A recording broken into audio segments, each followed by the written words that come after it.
Hey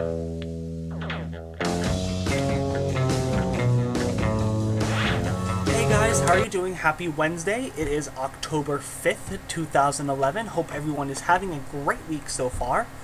So today I'm going to be doing my list of 5 on my favorite Pink Floyd albums. I'm doing this for several reasons. Pink Floyd A is one of my favorite bands of all time. They're one of, like, when I was getting into classic rock in high school, one of the first bands I gravitated towards was Pink Floyd. And another reason that I really felt motivated to do this list was because I sort of see there sort of seems to be not a resurgence in the popularity of Pink Floyd, but Pink Floyd definitely coming back to, popular mind and popular conscience. Rolling Stone just had an amazing article about the recording of Dark Side of the Moon and the brief history of Pink Floyd.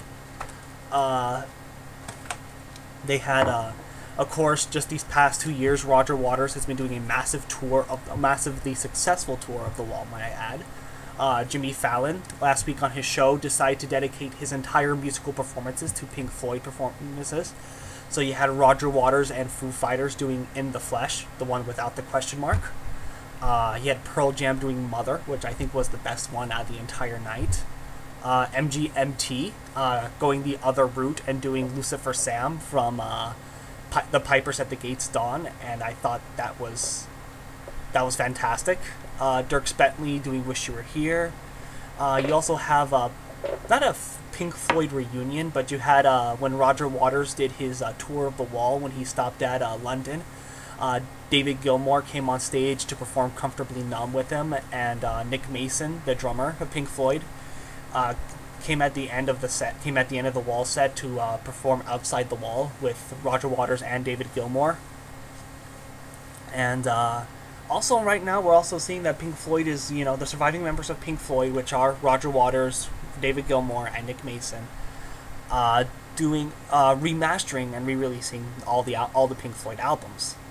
So, like I said, Pink Floyd has a really special place in my heart because they are one of the first classic rock bands I really got into as a kid, growing in high school, growing up when I started listening to classic rock. One of the first bands I sort of gravitated towards was Pink Floyd. So, to commemorate all the stuff about Pink Floyd, I decided to dedicate my week's list to my favorite Pink Floyd albums. Now, number 5 on my list is Pink Floyd's first album, The Piper at the Gates Dawn. This is Pink Floyd's debut work, and I listened to this album relatively late in my Pink Floyd listening. I listened to, of course, all the classic stuff, Dark Side of the Moon, like all the stuff from the 70s and the Final Cut and stuff like that, but it really so hearing stuff like from the Roger Waters and David Gilmour led era. So at first when I listened to the album, hearing like Pink Floyd under the control of Syd Barrett was kind of a shock because it's so radically different from the direction that they went in the 70s. It was a very psychedelic influence and stuff like that, but it was still like really good, and I was like, but now I really appreciate the sort of genius that Syd Barrett had, and truly understanding his brilliance as a songwriter and a musician. And it was just really sad to see him kind of, mentally decay.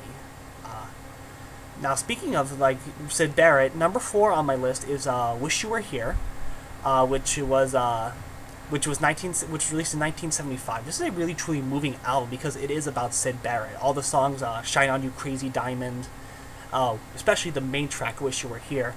Pink Floyd fully realized that this was about Syd Barrett. They knew it was about Syd Barrett, and what's kind of unique compared to other bands makes Pink Floyd kind of unique is that bands usually, when members leave and stuff like that, they try to I don't know if this is intentional or not, but they usually try to pretend that member was never there, that member never even existed. It's like, who? I don't know what you're talking about.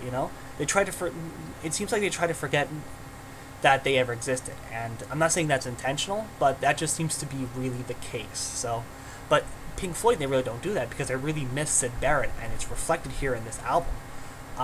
And there's the sad and the pain of them missing Syd Barrett, and there's actually it's kind of a tragic story was that when they were recording this album, Syd Barrett showed up to the recording sessions.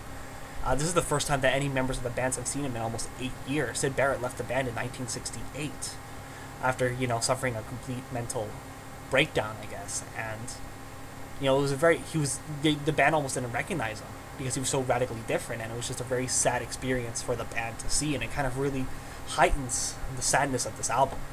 So, number 3 for my favorite Pink Floyd album is Animals. Animals was the follow-up to Wish You Were Here, and what makes Animals a really fantastic record is all the songs minus the first and last songs are like well over 10 minutes. I mean, Dogs is 17 minutes long. And that would never happen today. You would never see a band or an artist release a 17-minute long song on a CD, you know? That just, you know... And Pink Floyd took that risk, and they did it. Of course, it was a different time then, but it really pulls off. And what really made it put it off, because like a 17-minute song, it's like, damn, that really can make a song sort of drag, but they don't make it drag. They make it, keep it unique, they keep it fresh, they keep it interesting, all throughout the long 10-plus minutes that these songs are. And that's a really huge accomplishment, and I really love Animals. It's actually my dad's favorite Pink Floyd album. Number 2 for my favorite Pink Floyd albums is Dark Side of the Moon. This is considered by many to be Pink Floyd's magnum opus and their best album and stuff like that. So what Dark Side of the Moon kind of represented Pink Floyd after years of kind of like trying to experiment and trying to find their sound after Syd Barrett left, and then finally nailing it down. And they nailed it down absolutely perfectly. This album is brilliant. And it perfectly tackles the themes of insanity, of greed, of, you know, all this other stuff. And plus, as a bassist, I really can't hate any of the songs, especially Money, because Roger Waters is just a fantastic bassist. I know you can say whatever you want about Roger Waters, but he's a fantastic bassist, and Money was one of the first bass lines that I learned on the bass, and I still know how to play, and I can't hate it. I can't, you know, as a bassist, you know, because he gets so much credit and so much, you know, so much influence as a bassist. It's just fantastic to hear those bass lines, because Roger Waters is really an excellent bassist. And number 1 for my favorite Pink Floyd album of all time is The Wall. The Wall was the album that introduced me to Pink Floyd. The first time I heard Pink Floyd, The Happiest Days of Our Lives and Another Brick in the Wall Part 2 came on, and I was completely blown away. So I really have a soft spot for this album. This album is a very semi-autobiographical look at Roger Waters' life, and it tackles the themes of loneliness and isolation and building yourself a wall, like a mental wall. And it has, you know, just the songs are just fantastic, like Comfortably Numb, Hey You, Mother, Goodbye Blue Sky, even The Trial, In the Flesh. It's just, but what's really kind of, you know, this album is something you really can't listen separately. You know, this is an album that really, to kind of truly appreciate the mastery and the kind of twisted beauty that's behind The Wall, you kind of have to really listen to it from beginning to end.